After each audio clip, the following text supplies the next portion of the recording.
सो आज हम बात करेंगे interference in water by ripple tank. अब इंटरफेरेंस का प्रोसेस पहले हम देखते हैं कि क्या है और उसके बाद ये रिपल टैंक क्या है। इंटरफेरेंस बेसिकली वेव्स के अंदर हम प्रोड्यूस कराते हैं। अब आप जानते हैं कि अगर आप एक स्ट्रिंग ले लें बिल्कुल स्ट्रेट, उसका एक एंड आप टाई कर दें, ठीक है। तो अब अगर स्ट्रिंग को आप ये समझें कि ये पार्टिकल्स हैं, छोटे छोटे पार्टिकल्स से मिलके बनी हुई है। अब जब आप स्ट्रिंग को बाय हैंड मूव कराएंगे, फॉर एग्जांपल आप अगर सबसे पहले आप इसको ऊपर लेके जाते हैं, फिर नीचे लेके आते हैं, फिर ऊपर लेके आते हैं, तो आप देखेंगे थोड़ी देर के बाद स्ट्रिंग के अंदर, स्ट्रिंग में एक वेव प्रोड्यूस होगी जिसको मैं ग्रीन कलर के अंदर शो कर रहा हूँ।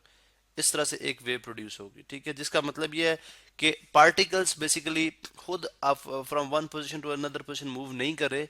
बल्कि वो अपनी जगह पे टू एंड फ्रो। यानी अगर इस पार्टिकल की बात करो तो इस पोजीशन पे भी था, इस पोजीशन पे भी था, इस पोजीशन पे भी था, इस पे भी था, इस पे भी था, जो इसकी करंट पोजीशन है उसमें भी था। तो यही अपनी डिस्टरबेंस को आगे मूव करते हैं जिसको हम वेव कहते हैं।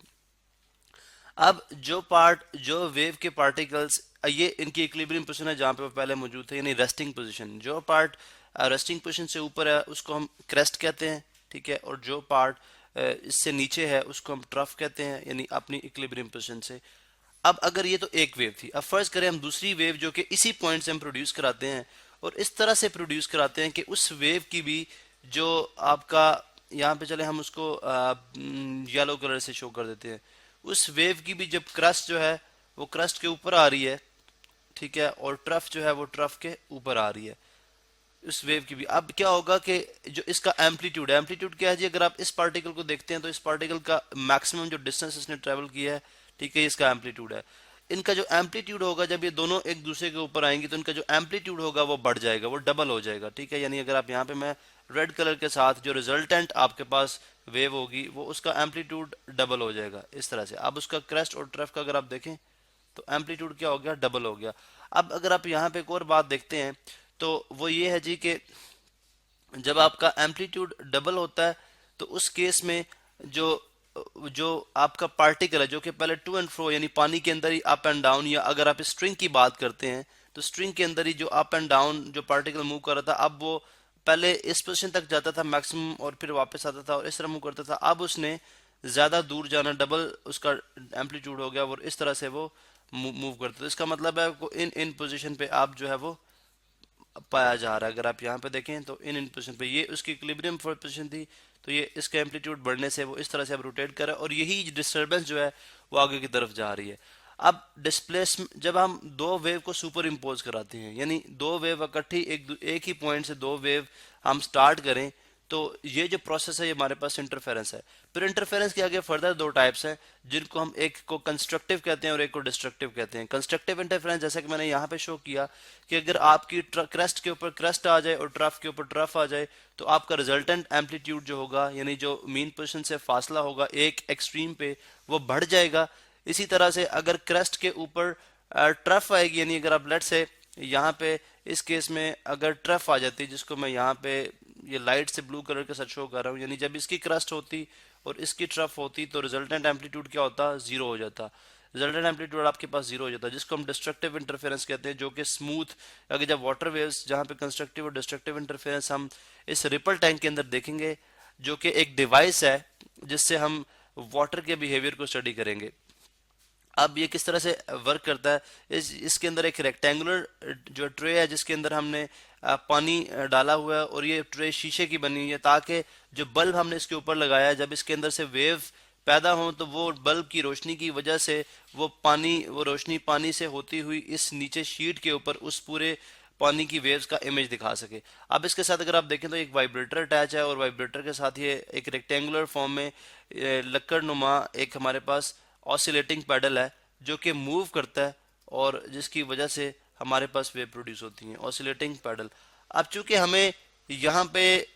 जो है वो सर्कुलेटरी वेव प्रोड्यूस करानी है, यानी सर्कुलेटरी से मुराद के सर्कल फॉर्म के अंदर, तो यहाँ पे हम क्या करेंगे, इस ऑसिलेटिंग पैडल को उठा, मतलब इसको रिमूव करेंगे और इसकी जगह दो नॉब्स यानी दो पेन लगा देंगे इस तरह से, ठीक है। दो नॉब्स अब कह सकते हैं, चले दो नॉब्स जो कि पानी के अंदर डिप हैं। आज जब आप वाइब्रेटर को मूव कराएंगे तो दोनों नॉब्स मूव करेंगी और दोनों के नॉब्स के मूव करने की वजह से पानी के अंदर सर्कुलर वेव पैदा होंगी। यानी अगर लेट सपोज ये आपकी रेक्टेंगुलर ट्रे है, ठीक है, और इसके अंदर आपने एक नॉब जो है वो यहाँ पे मौजूद है, ठीक है, और एक नॉब यहाँ पे मौजूद है। तो दोनों ही जो है वो सर्कुलर वेव जो है वो प्रोड्यूस करा रही हैं। आप यहाँ पे देखें अगर,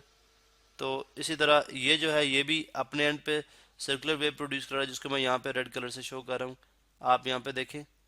तो इस तरह से ये वेव, अब वो पॉइंट्स जहाँ पे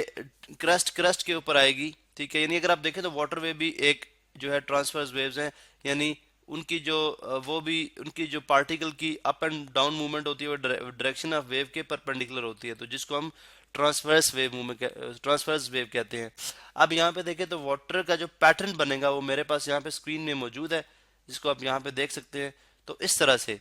यानी वो सरफेसेस, यानी ये भी यहाँ पे भी वो एक वो पॉइंट था जहाँ पे यहाँ पे नॉब ने मूव करी थी और यहाँ पे भी नॉब मूव करी थी, फर्ज करें दो पॉइंट्स है, और दोनों पॉइंट्स के ऊपर, यानी यहाँ पे मैं रेड कलर से शो कर देता हूँ, दोनों पॉइंट्स के अंदर यहाँ पे सर्कुलर वेव प्रोड्यूस हो रही थी। तो वो एरिया जो कि नॉर्मली अगर आप देखें तो नॉर्मली ये सर्कुलर वेव का जो एम्पलीट्यूड था वो स्मॉलर था अगर आप इस एरिया पे देखते हैं, लेकिन जहाँ पे ये सुपर इम्पोजिशन होती है, यानी यहाँ पे जब क्रेस्ट और ट्रैफ आपस में मिलती है तो वो एरिया इस तरह हो जाता है, यानी उबर आता है ऊपर। वो इस वजह से उभरता है क्योंकि रिजल्टेंट एम्पलीट्यूड ये वो एरिया जहाँ पे इस वेव की क्रस्ट और इस वेव की क्रस्ट आपस में सुपर इम्पोज हुई है, तो रिजल्टेंट क्रस्ट जो है वो सरफेस एरिया से ऊपर चली गई है, और जो एरिया बिल्कुल डाउन है, ठीक है, यानी नीचे की तरफ है, यानी इस तरह से है, ठीक है, वो एरिया जहाँ पे ट्रफ ट्रफ के ऊपर मिलती है। लेकिन वो एरिया जो बिल्कुल स्मूथ है यानी बिल्कुल प्लेन है, वो एरिया जहाँ पे जिसको यहाँ पे मैं शो भी कर रहा हूँ, अगर आप यहाँ पे देखें तो ये वो एरिया जहाँ पे इस एक वेव की क्रस्ट दूसरी वेव की ट्रफ के साथ, यानी इसको मैं ग्रीन से शो करता हूँ, बल्कि हम एक ऐसा कलर लेते हैं जो कि विजिबल हो, ब्लू कलर, ठीक है, ये वो एरिया है बेसिकली। अगर आप यहाँ पे देखें तो ये वो एरिया है जहाँ पे इस सर्कुलर वेव की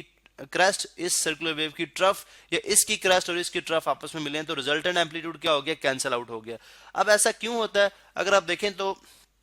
वाटर पार्टिकल्स यानी वाटर वेव जो है, लेट सपोज ये एक पार्टिकल है बहुत सारे वाटर पार्टिकल के दरमियान, ठीक है, अब जब आपने यहाँ पे नॉब ने यहाँ पे आपके हिट किया तो इस पार्टिकल को उसने क्या किया, इस पार्टिकल को डाउन साइड पे मूव किया। अब अगर एक और फोर्स आती है वो भी इस पार्टिकल को डाउन साइड पे मूव करती है, डाउन पे जब मूव करेगा तो मीन ट्रफ पैदा होगी, जब डाउन पे आएगा तो इसका मतलब है कि वो भी इसके ऊपर फोर्स लगा रही है, और रिजल्टेंट पहले वो यहां तक नीचे जा रहा था, अब वो डेफिनेटली जब वो भी उसी वक्त फोर्स आके ऐड करेगी तो रिजल्टेंट फोर्स ऐड अप हो जाएगी और वो पार्टिकल ज्यादा नीचे जाएगा, जिसकी वजह से उसका एम्पलीट्यूड बढ़ जाएगा। इसी तरह से इसके रिएक्शन में चूंकि जितनी फोर्स आप लगाते हैं, ठीक है, उतनी अपवर्ड फोर्स लगती है जिसको हम थ्रस्ट कहते हैं पार्टिकल्स की वजह से, क्योंकि पानी के ज़रात तो यहाँ पे भी मौजूद हैं, उतनी अपवर्ड फोर्स लगेगी और पानी ऊपर भी उतने ही एम्पलीट्यूड पे जाएगा, जिससे हम बात करते हैं कि रिजल्टेंट एम्पलीट्यूड में इंक्रीज आता है, ठीक है। अब अगर आप दूसरे केस में देख लें तो अगर पार्टिकल यहाँ पे देखें, ये पार्टिकल था हमारे पास, अगर इसके जो है ये इसकी मैंने यहाँ पे लाइन इसलिए लगाई है कि ये इसकी जो है वो स्टार्टिंग पोजीशन थी, जब नॉब ने इसको आके हिट किया तो ये पार्टिकल जो है वो डाउनवर्ड मूव किया, ठीक है, लेकिन उस वक्त दौरान में एक और वेव थी जो कि इसको अपवर्ड यानी एक और डिस्टरबेंस थी, डिस्टरबेंस की मूवमेंट थी जो कि ऊपर की तरफ आ रही थी इसी डायरेक्शन के अंदर। अब इसने इसको नीचे लेके जाने की कोशिश की, वो इसको ऊपर लेके जाने की कोशिश कर रहा है, तो एक ही पार्टिकल के ऊपर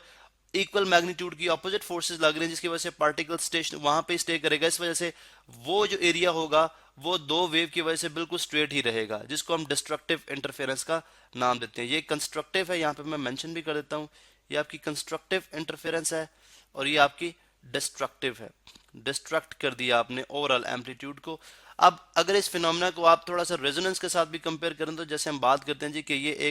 एक बच्चा जो है वो यहाँ पे झूले ले रहा है, जो बिल्कुल एक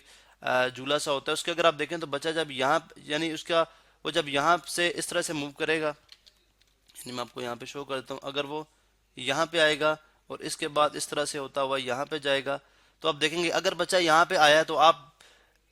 जब ये वहां यहाँ से बिल्कुल वापस जाने लगता है, ठीक है, यानी टूवर्ड्स अपनी मीन पोजीशन स्टार्टिंग पोजीशन से, तो उस वक्त अगर आप उतने ही मैग्नीट्यूड की फोर्स लगाएं तो अब ये जब ये आगे जाएगा तो यहाँ के बजाय ये और थोड़ा सा इसका एम्पलीट्यूड जो है डबल हो जाएगा, क्योंकि यहाँ पे एक तो फोर्स उसकी अपनी थी जो पहले ही एक्ट करी थी और एक और आपने फोर्स लगाई, एक और डिस्टर्बेंस आपने पैदा की जो इसके साथ एड अप होकर जिसने इसके रिजल्टेंट एम्पलीट्यूड को इंक्रीज कर दिया। तो इस वजह से इंटरफेरेंस का फिनोमेना यानी कंस्ट्रक्टिव और डिस्ट्रक्टिव इंटरफेरेंस का फिनोमेना आप एग्जैक्टली वैसे ही देख सकते हैं जैसा कि आप लाइट के अंदर देखते हैं।